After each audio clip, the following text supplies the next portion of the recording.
Hello guys, dito naman tayo sa local firefighting unit ng barko, tinatawag na hypermist.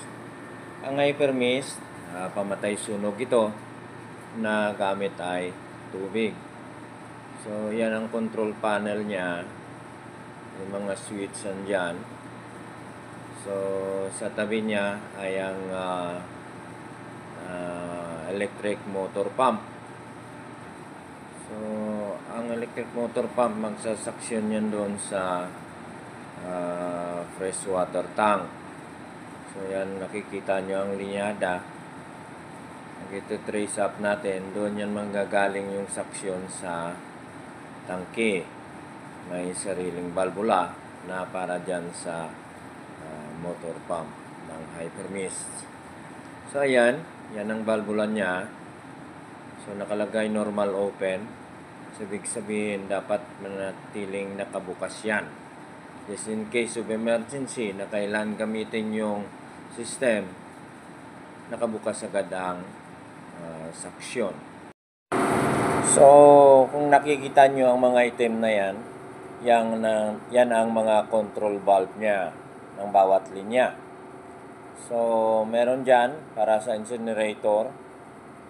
Meron din para sa boiler,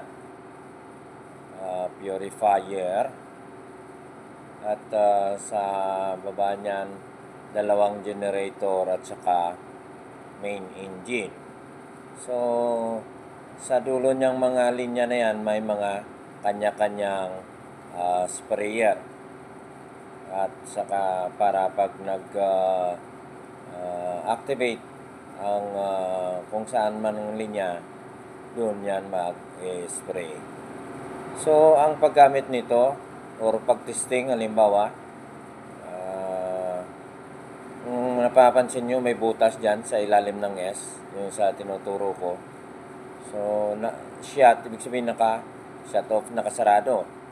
So, lalagay lang yung tools dyan, tapos iikutin yan, papunta doon sa letter O, para mag-open siya. So, tapos, isi-switch lang yung button para umandar yung bomba. Pero, bago yan, yung switch na yan, naka-auto, ililipat mo na doon sa manual. Kasi hindi mo yun ma-open yung control valve na yun pag naka-auto. Tsaka, pag naka-on doon sa fire station na main switch. So, kailangan i-off mo na yun. So, yan ang mga tubo papunta doon sa labas. Ito, ang tagos niya. Yung sa purifier, yan ang sprayer niya. So, just in case na dito ang sunog, yung switch ng push button ng purifier ang pipindutin para mag-start ang bomba, saka siya mag-spray. Pag sa incinerator naman, ito naman yung strainer ng incinerator, sprayer, dito naman siya mag-spray. So, ang sa main engine naman ito, bali 6 na sprayer yan dyan, naka-install. Dahil malaki yung space ng main engine. So, sa ilalim niyan, makikita natin yung main engine mamaya. Tapos, sa tabi niyan, yung dalawang generator. So, sa dalawang generator, may kanya-kanya ring sprayer. Yan, dyan. So, yan ang makina natin, main engine natin. So, ang sa boiler naman, yan ang sprayer niya. Nakikita nyo, yung pula, sa taas. Yan, just in case na sa dito naman yung sunog sa boiler. So, ipipindutin lang yung push button doon. Gagana na at mag-spray na dito yung sprayer.